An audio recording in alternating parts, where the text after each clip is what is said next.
I have received a lot of requests to show the testing phone setup, and so like all those other ignored requests, I'm now going to record it.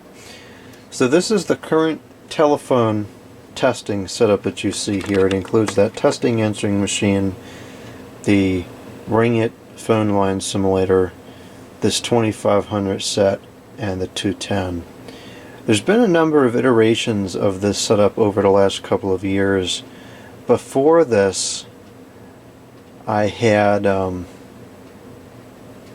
trying to remember what I did originally. I just can't remember.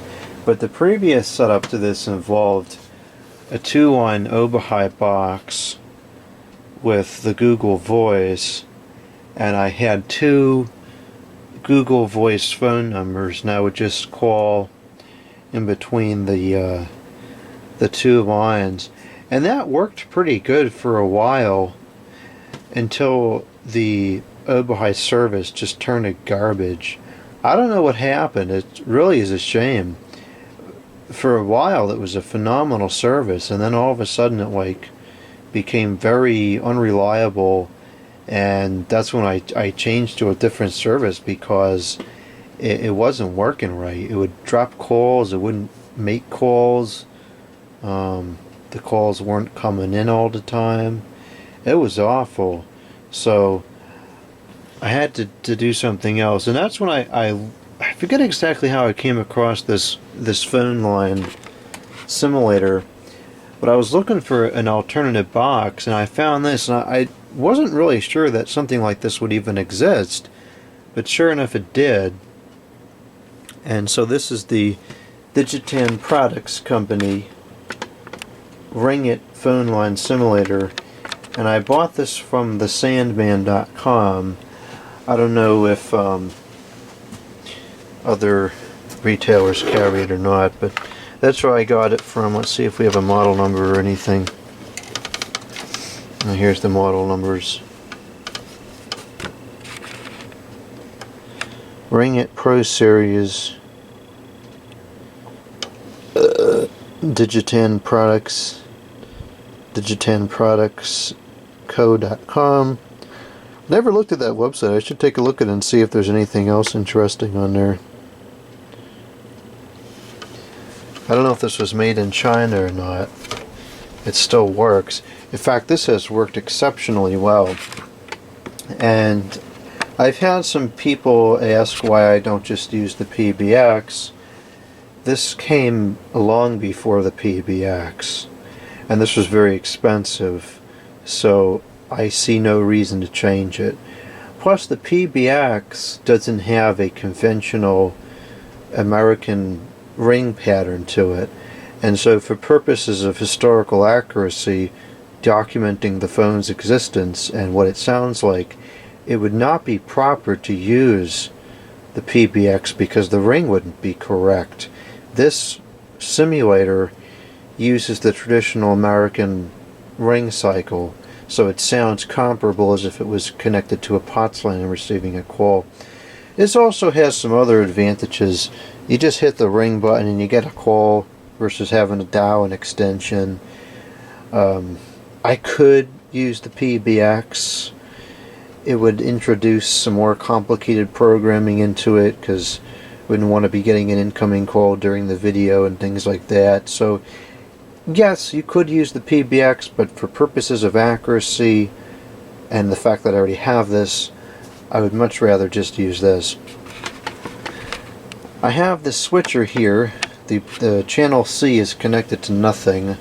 Channel B connects my testing phone line, which is over here, to the simulator, and so then I can make calls between this telephone cord and these other 2 telephones that I have here. This is the microphone that I use for the testing the handset earpieces, and that microphone is connected to this really cheap and cheesy guitar amplifier. It just runs off of a 9-volt battery, and it kind of sits over here, and it doesn't work very well, but it works well enough that you can hear that the telephone is working. that someday will be improved to have a proper microphone and a proper amplifier that could really give us a good example of how the phone sounds, how the quality is. But this is good enough for now. The Go's Pro camera seems to pick up the audio on a phone's earpiece quite nicely. And so I have done a number of videos with the Go's Pro camera, but I'm not completely sold on using that for phone videos, because there's a couple of reasons. Number one is that the focus does not go up close, and so I almost always want to show an informations tag or the condition of something or words on a screen, and I can't do that with the Go's Pro camera. Somebody mentioned I could put a magnifying glass in front of it and change the focus. That's probably true, but I'm not really sure I want to deal with that. The other thing I've noticed about the Go's Pro camera is that the exposure is not quite as good, in my opinion, as the Sony camera. I find that the lighting on the Sony camera is very consistent, almost as if it uses a spot metering and takes a sample and adjusts for like an overall better picture. Meanwhile, I find, at least recording at this bench where the light is very bright, I find that recording with the Go's Pro camera, you get hot and cold spots with the lighting. Some spots are very bright and others are kind of dark and shadowed, and I didn't like the way that it looked. So, I'm not sold on that. I also prefer recording with the Sony camera because you can plug it in so the battery doesn't keep running out. The preview screen is easier to see. It's easier to move the camera around, zoom in, zoom out. For recording a phone video or a VN servicing video, stuff like that, I do prefer recording with the Sony camera. It's also easier to edit because the audio on the Go's Pro camera, I guess because it's waterproof, requires a little bit of post-processing. I usually have to increase some of the higher frequencies so that it sounds clear, and I have to increase the volume a little bit. The audio on the Sony camera is generally good to go as it comes off the SD card.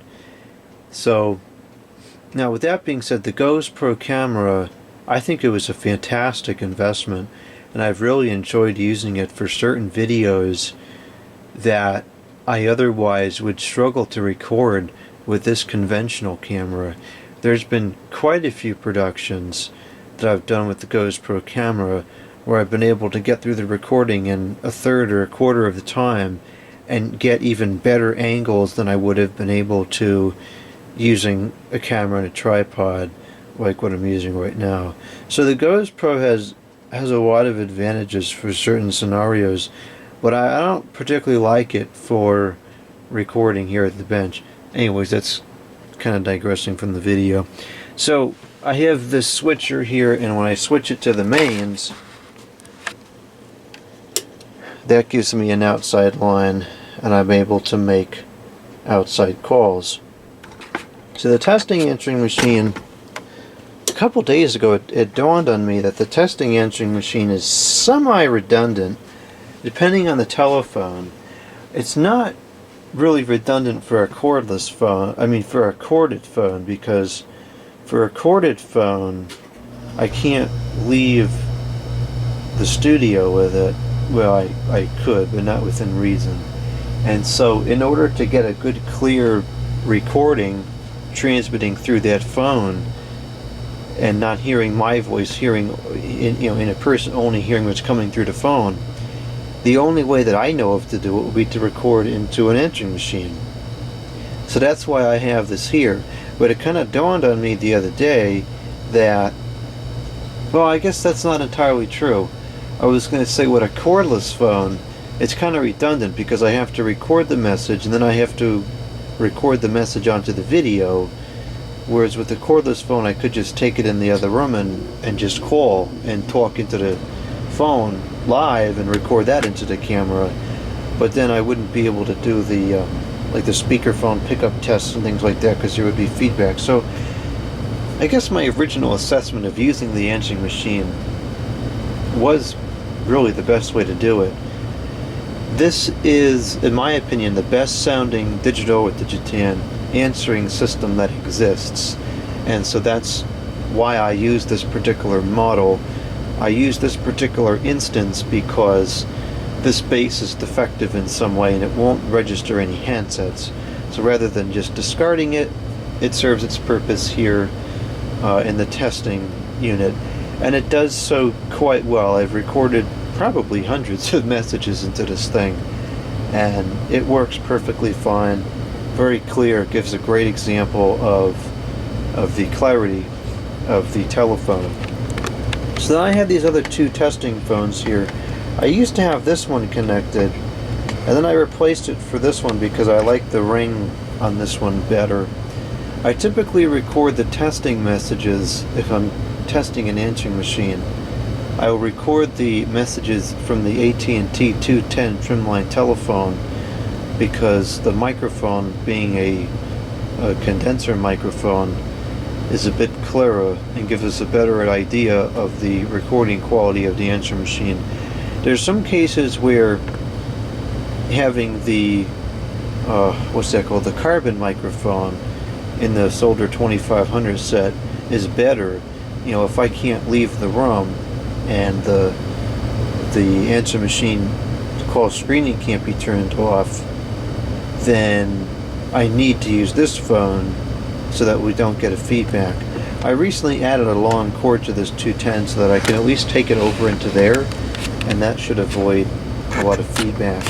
What I have contemplated doing ever since I put this 2500 phone in over here, I've thought about configuring that phone to be used as intercom first, so that I could call the testing phone, or the phone that I'm testing, from that phone over there and take it in the other room, and then there would be absolutely no chance of there being feedback.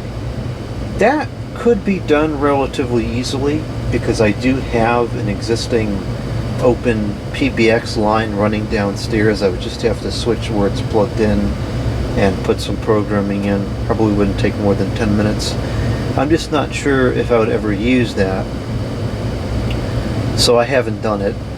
I also thought about taking this telephone and mounting it side by side with the other telephone over there and having this just be a testing phone.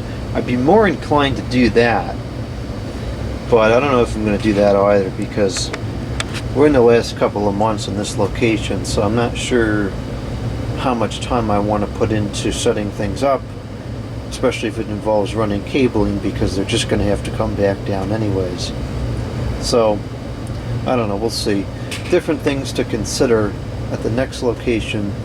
I definitely want to have these, probably the AT&T 210, be in a different area so that I can go and call the phone and record the message and not have to turn the call screening off all the time or put the volume all the way down and not have to worry about any kind of feedback.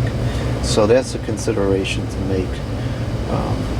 But anyways, that's the testing phone setup. It works really well. I'm quite happy with the configuration, and in the new studio it's definitely going to be a very similar setup.